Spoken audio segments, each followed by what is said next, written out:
So you want more sales. Who wouldn't? Obviously, if you are running a business, sales are the lifeblood of being able to sustain what you have, grow, and achieve the goals that you set out for yourself. And so in today's video, we're going to be going into a critical step that you must do if you want to generate more sales. But before we get there, before we go into how we have helped over 2,000 brands figure this out and achieve success, we need to establish something incredibly important, which is that not all sales are created equally. In fact, we don't want all sales. Whether it's selling a product or a service, there are sales that are with a good product market customer fit, and those that aren't. And the ones that aren't end up costing us time, money, stress, and could potentially have a negative impact on the reputation. So it's not worth it to look at sales as making this sale at any and all expense. If that is the mentality that you're going into things with, then you are not playing the long game. You are not really having the strategy and clarity that you must have in order to achieve that massive growth that I have a feeling you are after. So what does that mean exactly? That means that if someone isn't the best fit for your product, be it that it is outside of their price range, or it is not necessarily something that they're going to value, or it's not the right stage for them to make this purchase, all of those aspects should be considered when you are thinking about this critical step that we're going to go into right now. So I want you to have that in the back of your mind, both while you're watching and digesting this video, but also as you go about any type of sales driving activities, be it actual face-to-face sales or marketing or talking with the team that runs those divisions. It's a critical element that you must be thinking about and building into the way that you position and strategize and identify who your target customers actually are.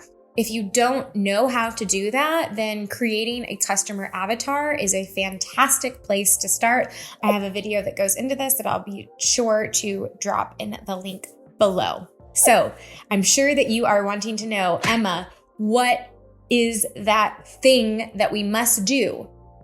And that, my friend, is you need to identify, do you have a traffic problem or do you have a conversion problem? And it's possible that you have both. It's possible that you have zero traffic and zero sales, but most businesses, they fall into one camp or the other. And identifying which one you're in is a critical piece to then figure out what specific steps that you need to take in order to begin to drive those conversions, get those sales numbers that you're after. And so if you have a lot of traffic, that could mean two things.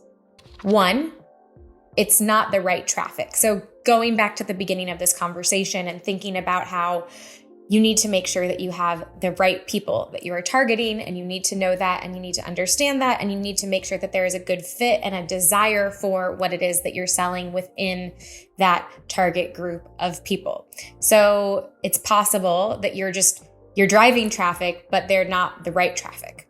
The other piece, the other side of this is that you're driving the right traffic. So there are eager customers that would love to get a product or service like yours.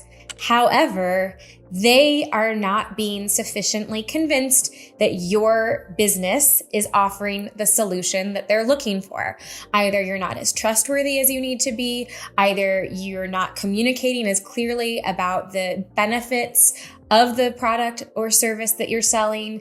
It's not crystal clear what those need to know details and features are. So you must be following all of those things to make sure that when somebody is looking at your landing page, your Amazon listing, a product page, your website, your social media, that they understand what it is that you're selling and how that is going to be a phenomenal fit for what they are looking to buy. You must do that. If you cannot do that, then you are going to really struggle. So on the other side, you might have a traffic problem. So you're converting well, but you are not having enough volume of traffic to hit the numbers that you need. So there are two aspects of the traffic that you may want to focus on. The first is thinking about organic traffic. So how can you generate more people coming to the places that you're wanting them to find you in a way that you're not directly paying to send them there. So we're not talking about ads. We're talking about social media content. We're talking about blogs and SEO. We're talking about the SEO within your product pages and your Amazon listings. This is where it's really focused on that content marketing, on a solid SEO strategy, and figuring out ways that you can drive connection with people. So then they feel like, oh, I really have a good feeling about this company. I like them. I want to check them out and see what they have to offer.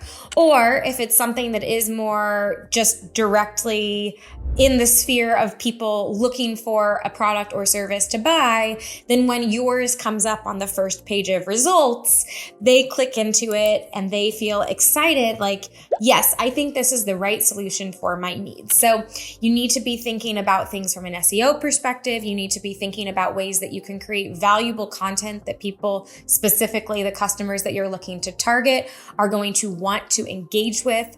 And so then on the other side of that, from the organic, we have the paid traffic. So this is where you are actually spending money to drive people to a destination, be that your Amazon listing, your website, wherever it is that you're selling things or you want people to engage with you. So this can be sponsored posts, this can be influencer relationships, this can be TikTok shop, this can be PPC. This looks like a lot of different things, but especially if you're selling in a very highly competitive environment, simply relying on organic alone is probably not going to give you the results that you're looking for.